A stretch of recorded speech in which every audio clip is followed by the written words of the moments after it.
ठाण्यातील वाहतूक कोंडीच्या मुद्द्यावर मनसे आक्रमक. मनसेच्या ट्रॅफिक मोर्चात ठाणेकर सहभागी. कोल्हापुरात पडळकरांची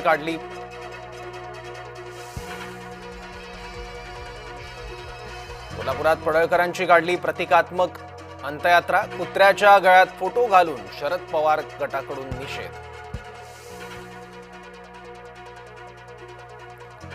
गोपीचंद पडळकरांचे धनगर समर्थक एकवटले. आमदार पडळकर यांच्या फोटो फलकाला दुग्धाभिषेक. सांगलीत पाटील समर्थकांच्या आंदोलनाला दिलं उत्तर.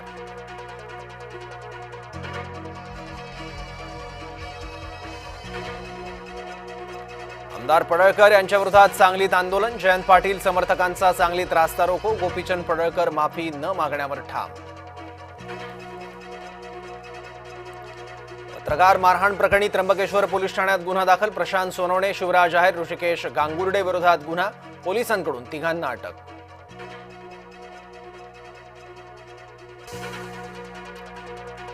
पत्रकार मारहाण प्रकरणी सरकारकडून दखल. कडक कारवाईचे मुख्यमंत्री फडणवीसांचे आदेश. तर उपमुख्यमंत्री शिंदेंकडून पत्रकारांची विचारपूस. संघाला संविधान मान्य असेल तर त्यांनी मनुस्मृतीची होळी करावी. हर्षवर्धन सपकाळ यांचं संघाला आवाहन. हिंदू मुलींना फूस लावण्यासाठी मुसलमानांकडून गरब्याचा वापर. विश्व हिंदू परिषदेचा आरोप. वाल्मिक कराडचा पंटर गोट्या गीतेवरचा मकोका रद्द. गीतेसोबत असलेल्या 5 जणांवरचाही मकोका रद्द. परळीतील सहदेव सातबाई हत्येच्या प्रयत्नात मकोका दाखल.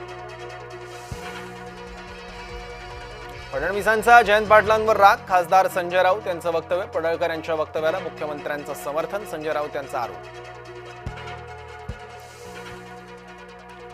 हिंगोलीतल्या वसमतमधील शेतकरी हवालदिल. पावसामुळे कपाशीचं नुकसान. शेतकरी आर्थिक संकटात.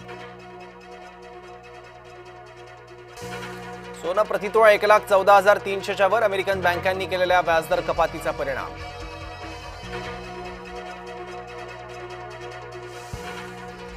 काश्मीरमधील उधमपूरमध्ये लष्कराची अतिरेक्यांशी चकमक. उधमपूरमध्ये अतिरेक्यांशी झालेल्या चकमकीत एक जवान हुतात्मा. सुरक्षा दलांनी 3 पाखड्या अतिरेक्यांना घेरलं.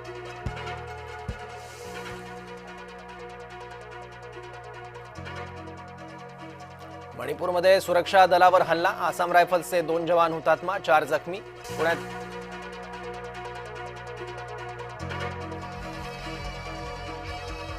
पुण्यातील तुळशीबागेत दुकान लावण्यावरून हाणामारी. 10 ते 12 जणांकडून दाम्पत्याला मारहाण. दुकानं लावू नको अशी दमबाजी.